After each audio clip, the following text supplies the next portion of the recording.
Learning about diabetes, brought to you by Novo Nordisk. What is diabetes? If you have diabetes, you are not alone. Millions of people today have diabetes. Diabetes cannot yet be cured, but it can be managed. This video will give you some tips to help you manage your diabetes. Diabetes is a condition in which sugar levels in your blood are high. When you eat, some of your food is broken down into sugar, also called glucose. Sugar travels in your blood to all of your body's cells. Why is insulin important? Insulin helps sugar move from your blood into your cells. Insulin is a hormone that is made by beta cells in your pancreas.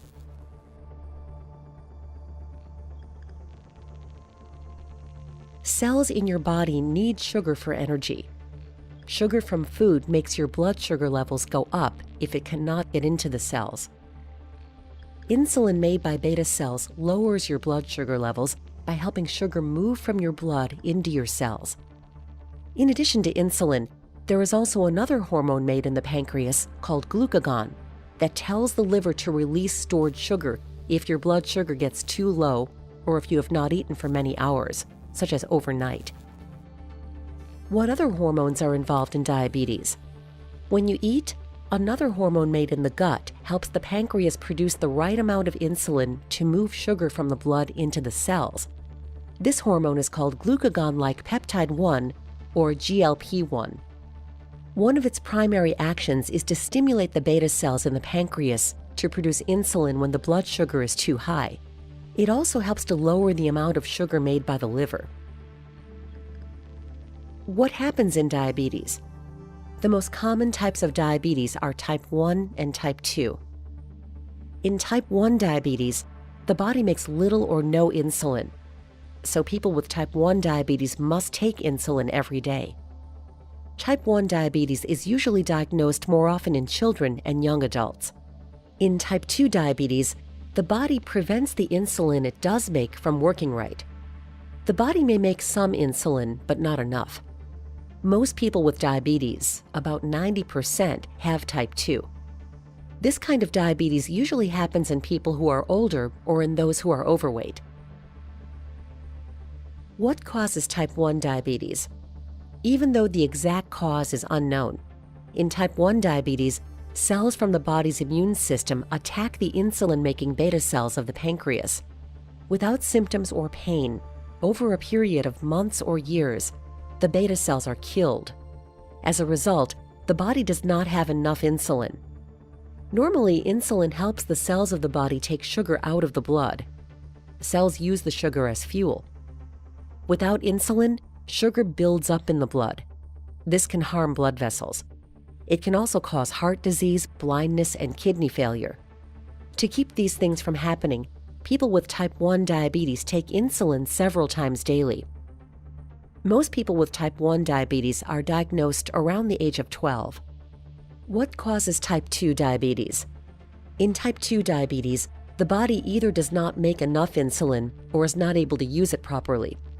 Type 2 diabetes usually begins with insulin resistance. This is when the cells can't use insulin properly.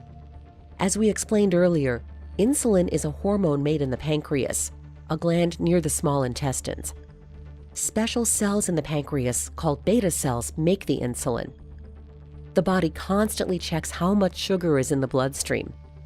When blood sugar levels rise beyond a certain point, the body signals the pancreas to release insulin.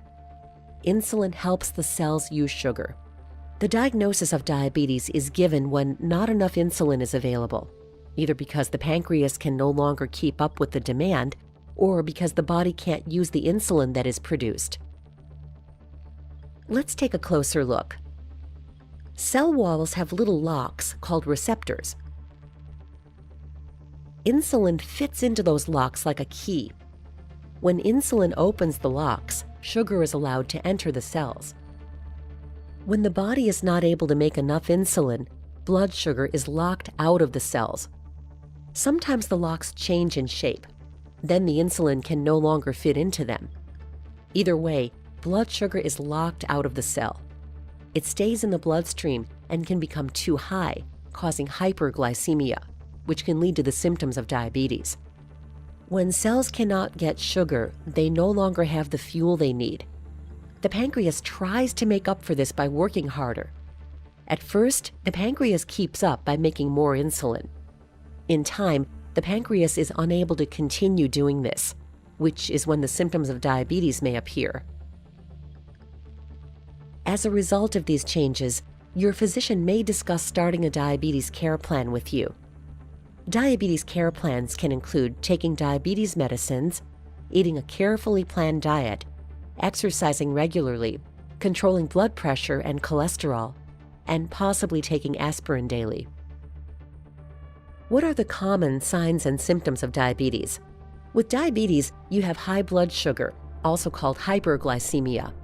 Some common signs and symptoms of diabetes are urinating often, being thirsty more often than usual, being hungry more often than usual, unusual weight loss, tired more often than usual, blurry vision, wounds that won't heal, numb or tingling hands or feet, frequent infections.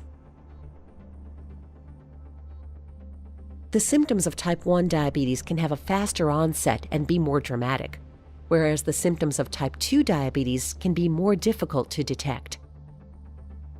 High blood sugar, also called hyperglycemia, can happen if you skip a dose of insulin or diabetes pills, eat more than usual, are less active than usual, are under stress or sick, are taking certain medications.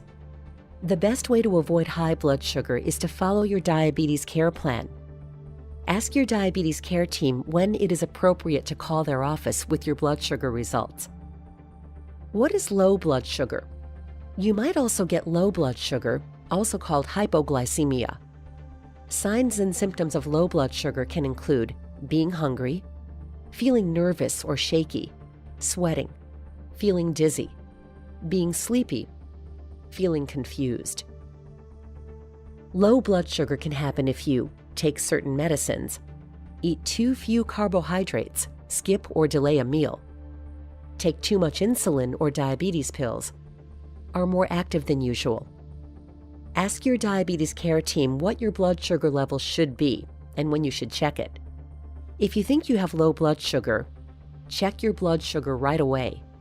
Treat by eating or drinking something high in sugar. The important thing is to get at least 15 to 20 grams of sugars or carbohydrates.